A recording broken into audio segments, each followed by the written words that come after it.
Good afternoon. Welcome to the Joint Task Force briefing. I'm Tiffany Collins, Director of Strategic Initiatives for the City of Memphis. Late last week, we reached a milestone of administering more than 1 million first, second, third doses of the COVID-19 vaccine. It is the most vaccines given in any county in the state of Tennessee. Please note, the Shelby County Health Department will take the lead on vaccination efforts on December 1st, 2021. The Shelby County Health Department has chosen to continue operations at Germantown and Southwest Community College. The Pipkin location will close on November 30th. The next Joint Task Force briefing will be held on November 18th. Thereafter, they will be held on the first and third Tuesday of the month. In December, that will be the 2nd and 16th at noon. Also, the Joint Task Force call will meet on the 1st and 3rd Friday in December. However, these are subject to change based on the needs of the task force. In addition, the City of Memphis' COVID-19 website will begin redirecting visitors for all COVID-related messaging to the shelby.community website. The Pipkin building will be closed on tomorrow, Thursday, for Veterans Day. Pipkin will also be closed this Thursday and Saturday, the 12th and the 13th, to allow our partners to help provide vaccines for children ages 5 to 11. These events will be hosted at the Glenview Community Center and the Hickory Hill Community Center on Friday from 2 to 7 and Saturday 9 until 2. Both locations are in partnership with Le Bonheur Healthcare, UCH, and the City of Memphis. Remember, the Pfizer vaccine is the only vaccine approved for children. We want to thank our partners, and this is thanking our partners since March of 2020. The City of Memphis is grateful for all of our partners: the Shelby County Health Department, CSA, UTHS, UCH, Christ Community, Poplar Healthcare, Church Health Center, FEMA, TEMA, the Marines, and the sailors and the team of Team Delta Blues, the 2nd Marine Division. The cities of Arlington, Bartlett, Collierville, Germantown, Lakeland, and Millington, MIFA, the YMCA, the Kroc Center, the Jewish Community Center, the Boys and Girls Clubs, and the numerous churches that helped in our efforts.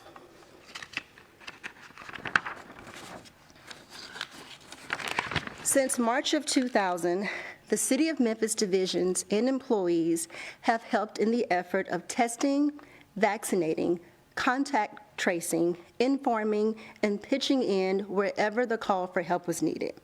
I want to highlight a few of their efforts. The Memphis Fire Department supported 6 primary vaccination locations and hosted 97 pop-up sites. That provided 344,481 first, second, and third doses of COVID-19 vaccine. You can see the doses are broken down month by month with the highest totals given in March, April, and May.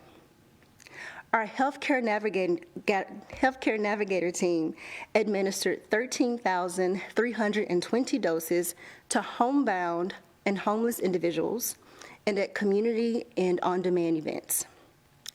I want to personally take the time to thank Chief Angie Shelton, who is the EMS chief. Her team is solely responsible for making sure that each and every vaccine administered by the city was properly accounted for, stored, and delivered within the rules and regulations of the federal government and the state of Tennessee. The Memphis Police Department, from January 12, 2021, to date, supported by their traffic operations team, which comprises of lieutenants, officers, reserve officers, and PSTs, worked 9,416 man-hours with 2,024 overtime hours. And this is just at the Pipkin location. Our Memphis Parks Division, from April to August of 2020, the Parks team committed 1,400 part-time hours and 4,000 full-time man-hours to patrol parks and distribute information about the COVID-19 virus and proper safety measures.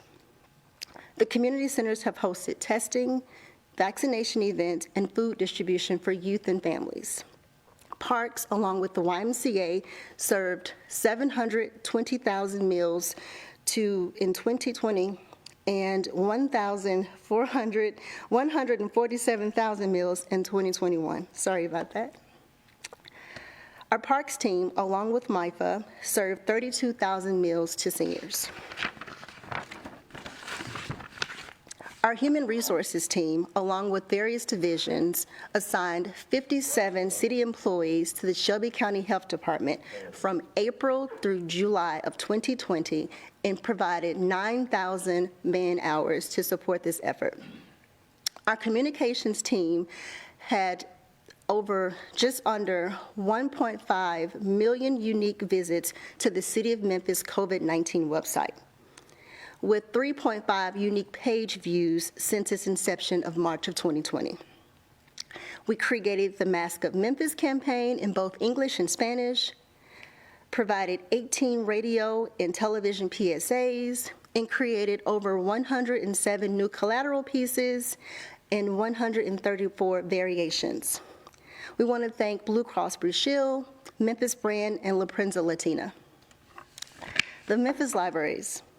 Since March of 2020, WYPL has provided us this studio to give us media briefings in keeping us socially distanced, safe, and allowing reporters to ask questions, initially daily, then twice a week, now once a week.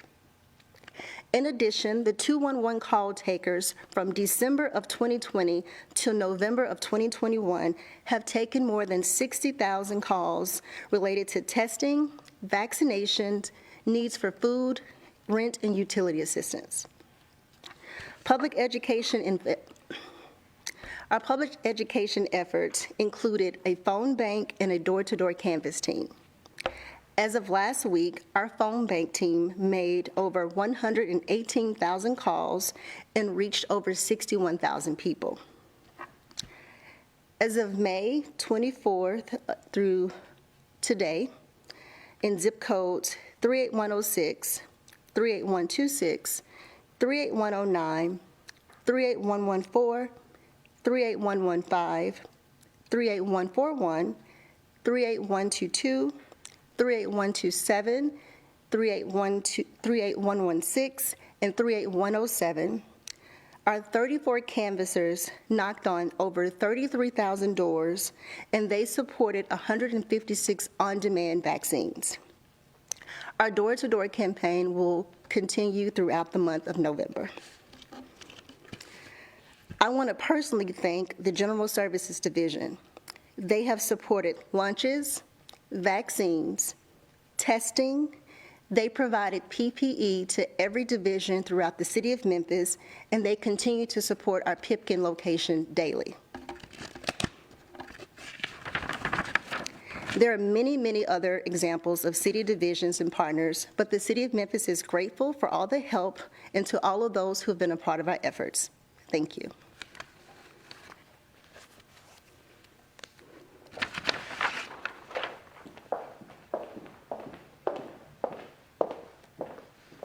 Good afternoon, everyone. Before I start with the slides, as we prepare to celebrate Veterans Day tomorrow, the Joint COVID Task Force would like to thank every veteran that has served or continues to serve, particularly those who have made the ultimate sacrifice. And now I'll run through some slides. Total COVID-19 cases reported today, 146,814. New cases reported today, 96. That is up from 84 cases reported this time last week and the 109 cases we reported 2 weeks ago. The overall trend in new cases appears to be trending downward. The 7-day average of cases per day is 86, up from 84 this time last week and down from 91 2 weeks ago. Next slide. 7-day average Test positivity rate is now 3%, which is up from 2.8% this time last week and 3.6% 2 weeks ago. The lowest positivity rate we have seen during the pandemic was 2.3% back on June 21st, 2021. Next slide. The effective reproductive number, or RT, of the virus is now 0.90, a slight increase from 0.83 reported last week. Total COVID-19 hospitalizations today are 93, with 29 in the ICUs and 64 in acute care. Next slide. This chart shows the confirmed cases per 100,000 population for the areas surrounding the Memphis metro area. As you can see, Shelby County is the lowest curve in blue. Next slide. And this slide compares Shelby County to Knox County, with Shelby County having 8.8 cases per 100,000, a test positivity rate of 3%, and a vaccination rate of 46.2%, compared to Knox County with a 13.1 cases per 100,000, test positivity rate of 8%, and vaccination rate, fully vaccinated, of 53.9%. Next slide. This slide gives a similar comparison to Hamilton County that has 10.7 cases per 100,000 and a test positivity rate of 7.9%, with a vaccination rate of 50.6%. Next slide. And this slide shows Davidson County's comparison with 11.3 cases per 100,000, a test positivity rate of 6.3%, and a vaccination rate of 57.8%. Next slide. Shelby County has lower active case rates and test positivity rates than those other metro areas, even though in each of those counties, a greater percentage of the population is fully vaccinated, as shown on this slide, than here in Shelby County. Next slide. Currently, there are 924 active cases in Shelby County. Next slide. And when you look at active cases by age, you see that the current 303 pediatric cases is an increased percentage, making pediatric cases about 32.8% of all active cases in Shelby County. Next slide. This slide shows that continued percentage increase just shows that 0 to 17 age range, it has gone up a bit, but the good news is that we are able to vaccinate children 5 to 11. Next slide. This map shows that active pediatric cases are now concentrated in zip codes 38135, 38138, and 38139. Next slide. And this map shows all active cases by zip code. You see that zip codes 38135 currently has the highest concentration of active cases in Shelby County. Next slide.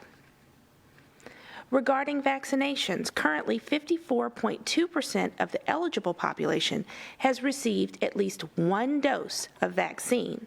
When you take into account the full population, 46.2% of the population is fully vaccinated, having completed either a series of 2 vaccines of Pfizer or Moderna or 1 vaccine of J&J. That number includes those who have received an additional 3rd dose of vaccine, which is about 6.6% of the population currently. Next slide. This chart shows the 1st, 2nd, and 3rd doses by date, with the 3rd doses in darker blue. Our goal is to increase the number of 1st and 2nd doses in order to meet our vaccination goal. Next slide. The goal is to have at least 70% of the population fully vaccinated. You see we are more than halfway there, but have a long way to go to reach our goal. This is the end of the slides. The good news is that the Pfizer vaccine was approved for ages 5 to 11, and that's going to help us get to our goal even quicker. The Health Department is offering the pediatric Pfizer COVID-19 vaccination for children ages 5 to 11 at its immunization clinic at 814 Jefferson each Monday through Friday from 8 to 4:30 with extended evening hours until 7:30 several evenings per week. The Health Department is not the only provider of pediatric vaccines, and that's good news. The best way to find a vaccine provider for your child or even for yourself is to go to Vaccines.gov. And to date, Across the county, according to state data, 1,152 children have been vaccinated in that 5 to 11 age group. This Friday and Saturday, the City of Memphis, as shared by Ms. Collins, UT Health Science Center, and Le Bonheur Children's Hospital are hosting vaccination clinics at the Hickory Hill Community Center and Glenview Community Center on Friday from 2 to 7 p.m. and on Saturday from 9 a.m. to 2 p.m. Both are walk-in sites. And the Whitehaven drive-through vaccination site is also open this Friday from 9 a.m. to 6 p.m. and Saturday from 9 a.m. to 1 p.m., serving adults and children age 12 and over. And with that, I will start off the answering of questions. Kelly Roberts with WMC TV. Thank you. First, I'd like to know a little bit more about the Shelby County Health Department taking over the administration of the COVID-19 vaccine. What kind of had to happen for this decision to come to this point? Did the state health department have to be kind of privy to stuff and part of this discussion as well? Could you kind of explain that? Great question. So as Ms. Collins shared, we have had a phenomenal joint COVID task force throughout this pandemic. And so the partnerships that she described, and frankly did a great job of thanking all of those partners, means that this transition was always planned and has been seamless. I will tell you that we have had multiple conversations over the last several months, even before the Shelby County Health Department was able to source vaccine again. And so this has been a transition that has been in the making for quite a while. And we are honored to be taking the lead again, but we also understand the hard work of everybody who has been a part of this joint COVID task force. I would say that we have enjoyed partnerships that many other localities have not, and that means that partnerships make transition much easier.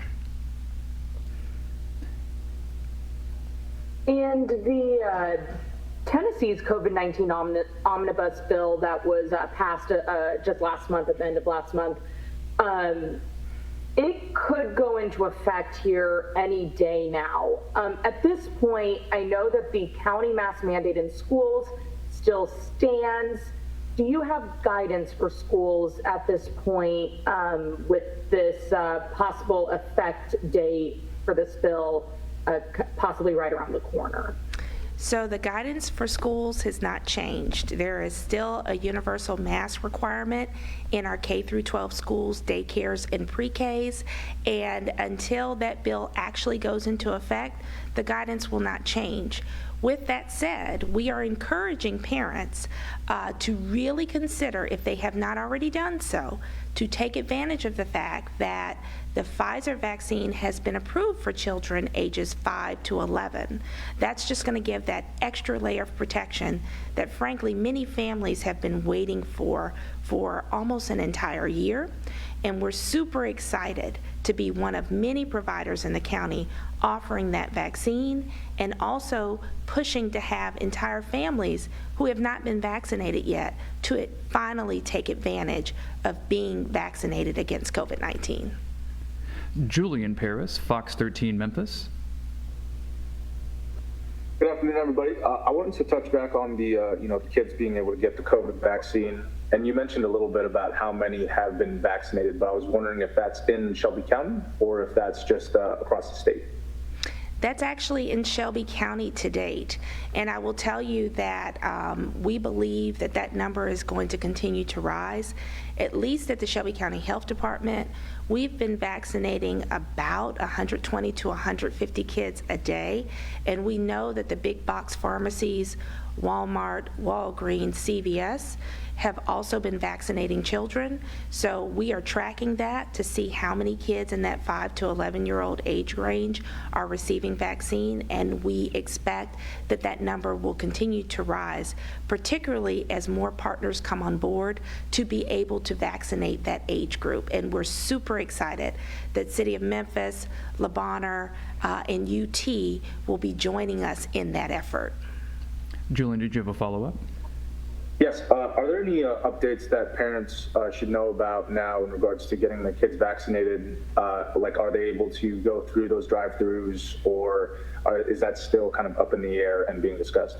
So that's a fabulous question. Actually, because we have such a great partnership, the Joint COVID Task Force has decided that we will not be offering those childhood vaccines at drive-through locations just because of the uniqueness of this population, but we are trying to make sure that there are plenty of locations where parents can go during regular business hours as well as extended hours to make sure we're giving every opportunity for those parents to get their kids vaccinated.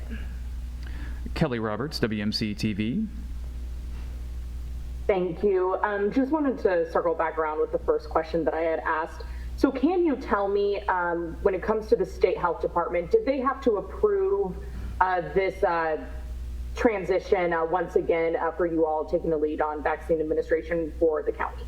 No, they did not have to approve it. As you know, Kelly, we are still an independent metro health department, and the health department has remained a part of the Joint COVID Task Force for the entire time of the pandemic.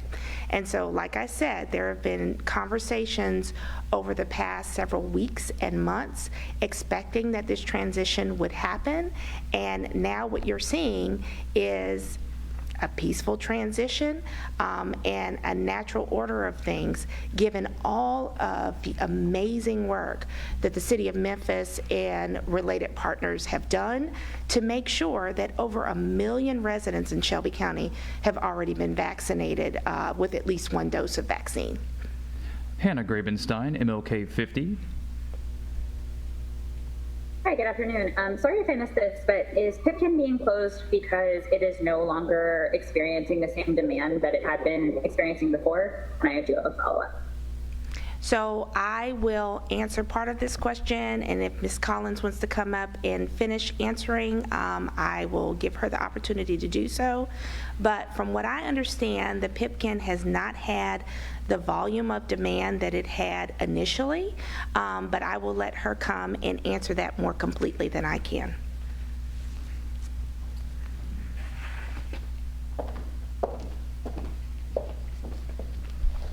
Hello. So the Pipkin building is being closed. The City of Memphis will not provide any sourcing of any vaccine after November 30th. With that said, we had the Germantown location that we operate and the Pipkin location. We gave the option to allow those existing infrastructure to sustain. The Shelby County Health Department decided that they did not want to sustain operations there after December 1st. So we'd have to close the location because we are not just sourcing the Pipkin, we're not sourcing any pop-ups, we're not sourcing Germantown. So that is the reason why the Pipkin location is closing. Hannah, your follow-up? Yeah, well, I now I have a couple, but so I know that the City of Memphis, the fire department had been administering vaccines for the pop-ups, and I'm wondering, so who will actually be doing the administering of the vaccines? Are there going to be pop-ups at all with the Shelby County Health Department? And if so, will the health department be administering them? I think that is a question for Dr. So that I cannot answer, but I can let her take that. Thank you. Hi, Hannah. So yes, a couple of things. We will be administering those vaccines. We will be doing pop-up events. We are in the process of prioritizing a list that we already have because, as you know, those pop-up events are popular, and there are areas of the county that are a priority because they have less of a vaccination rate than we would like. As far as the Pipkin is concerned, we understand that we will be taking over for the sourcing for Germantown, and as you know, we are already sourcing the Whitehaven site as well. And we believe that as demand starts to drop off for those mass vaccination sites, we know that there are over 160 providers across the county that are able to vaccinate folks. That, along with pop-up events that will be continued by the Shelby County Health Department, along with vaccination sites in Germantown and Whitehaven, mean that we will be more than able to meet the demand that we're presently seeing. Hannah, you said you had one more question, I believe, or no follow-up? I do. I absolutely do, and I would love to ask it if I have the opportunity. I'm just wondering if we should be reading into the fact that we're slowing down with the briefing schedule as well. Is that an indicator that that this portion of the pandemic is coming to a close in Shelby County, or things are getting better again? And I'm wondering what that means. So as you saw in the slides and as Ms. Collins shared, we really have reached somewhat of a plateau. Of course, we're still monitoring the numbers daily to make sure we're not seeing any uptick in outbreaks or any rapid rise in cases. But as of now, we know that we are doing much better from a county standpoint, and we know that we can back off a bit on the briefings. But Ms. Collins also said that that is subject to change if we see any change in the data that's concerning, and we feel that we need to be updating you even more. At this time, we have no further questions in the queue. Are there any final closing comments? The final closing comment is that congratulations to everybody in Shelby County, particularly all the partners mentioned by Ms. Collins on the Joint COVID Task Force. We have enjoyed a lot of hard work from a lot of individuals, and it has paid off. We know that we still need to do better on our vaccination rates, but now with the approval of Pfizer vaccine for 5 to 11-year-olds, we know that we're going to start to see that vaccination rate rise even more. We're so excited to know that even more people will be protected as we go into the holidays, and we know that people are still coming out to get vaccinated with first, second, and third doses. So please take advantage of the vaccination sites set up particularly for our kids 5 to 11. And if you are eligible and you have not been vaccinated yet, come out and get vaccinated. There are plenty of places you can go. Please visit Vaccines.gov to find your nearest site. Thank you, everyone. This concludes today's briefing. Have a safe and healthy Veterans Holiday. And once again, thank you to all veterans for your service. See you next time.